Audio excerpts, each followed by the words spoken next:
Hai 3B. Belajar lagi yuk sama Ibu ya. Nah, kita akan belajar menyayangi hewan. Diambil dari tema 2 subtema 4 kelas 3 SD.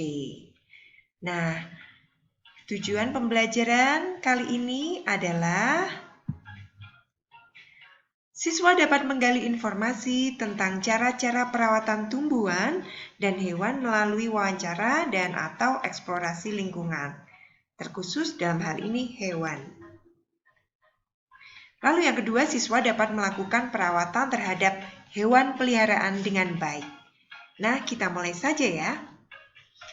Yang pertama, cara merawat kelinci. Tapi jangan lupa, sebelum kalian merawat kelinci, cuci tangan sebelum dan sesudah merawat kelinci. Healthy rabbit, healthy me. Perawatan kelinci yang pertama adalah pilihlah kelinci yang berumur 2 bulan karena akan sudah siap dan lebih tahan. Lalu 2, berikan kandang yang layak dan jika bisa dari kayu dan beralas jerami karena akan menghangatkan mereka.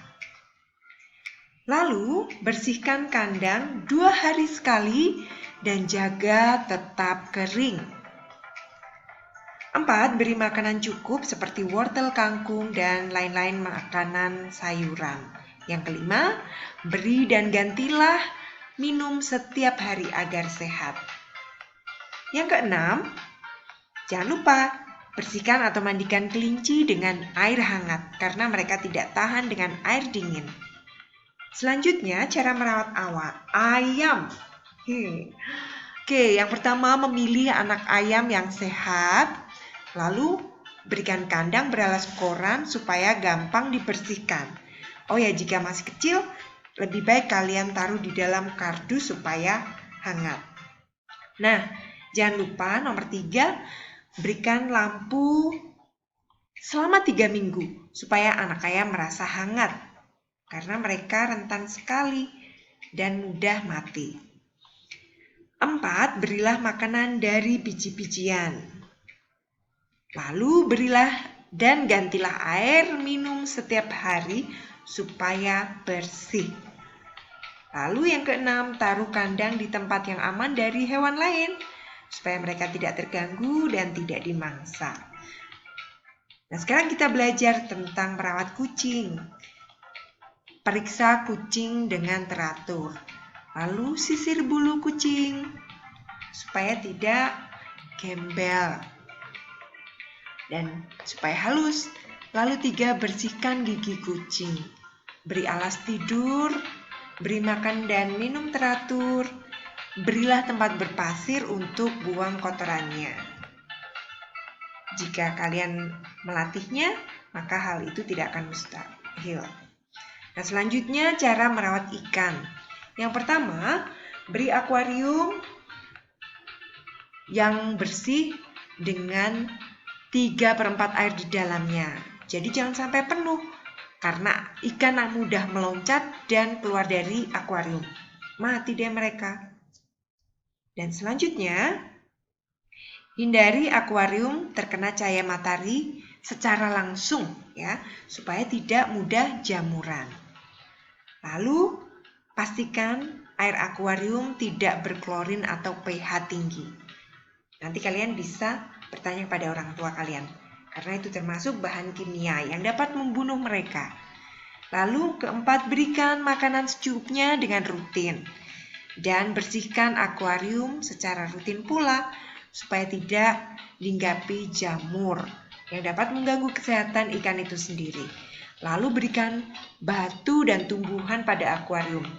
Lebih baik juga kalian beri tambahan oksigen. Nah, kalian akan belajar cara membuat cerita berdasarkan gambar. Dalam hal ini, gambar seri. Maksudnya gambar yang berurutan. Nah, caranya yang pertama, amati dahulu gambar berseri tersebut. Kira-kira ini tentang apa? Kemudian buatlah pokok-pokok pikiran setiap gambar. Gambar ini tentang apa? 1 kalimat saja. Lalu buatlah kalimat-kalimat untuk setiap paragraf, untuk setiap gambarnya. Nah, dari pokok pikiran yang sudah kalian buat sebelumnya, kalian bisa mengembangkannya menjadi kalimat-kalimat seperti yang kalian pelajari pada pelajaran awal-awal dahulu. Lalu berilah kata sambung supaya dari gambar satu ke gambar lainnya mudah dimengerti. Dan tentu saja sambung ceritanya. Lalu rangkailah kalimat tersebut dalam paragraf. Jika kalian mengalami kesulitan, gunakan kata tanya untuk membuat kalimat pokok. Nah, ini ada contohnya. Misalnya ada gambar ini. 1, kalian bisa membuat kalimat. Dimas membeli ikan di toko ikan samudera. Lalu gambar kedua. Kalian lihat gambarnya. Apa aja yang ada di akuarium? Atau apa yang dilakukan Dimas? Dan di mana Dimas berada itu bisa saja sebagai bahan kalian membuat kalimat. Ikan tersebut ditaruh ke dalam akuarium di rumahnya. Lalu gambar ketiga, setiap hari Dimas memberi makan ikan-ikannya secara rutin. Yang keempat, Dimas juga rajin membersihkan akuariumnya. Kalian bisa membuat kalimat yang berbeda dari gambar tersebut. Misalnya tentang apa yang dilakukan Dimas, baju apa yang dilakukan yang dipakai Dimas, peralatan apa yang dipakai juga, dan sebagainya. Nah, kita rangkai menjadi sebuah paragraf dengan menggunakan kata sambung atau kalimat sambung. Dimas membeli ikan di toko ikan samudera. Sesampainya di rumah, ikan tersebut ditaruh ke dalam akuarium di rumahnya. Nah, setiap hari Dimas memberi makan ikan-ikannya secara rutin. Dimas sangat senang, sehingga Dimas juga rajin membersihkan akuariumnya. Nah, terima kasih sudah belajar 3B. Semoga kalian paham. Supaya kalian tetap bahagia, tetap terjaga imunnya. Jangan lupa, just be happy. Jangan lupa selalu gembira. Just eat healthy food. Selalu makan makanan bergizi. And just learn a new skill. Selalu belajar hal baru. Terima kasih. Sampai jumpa. Tuhan memberkati.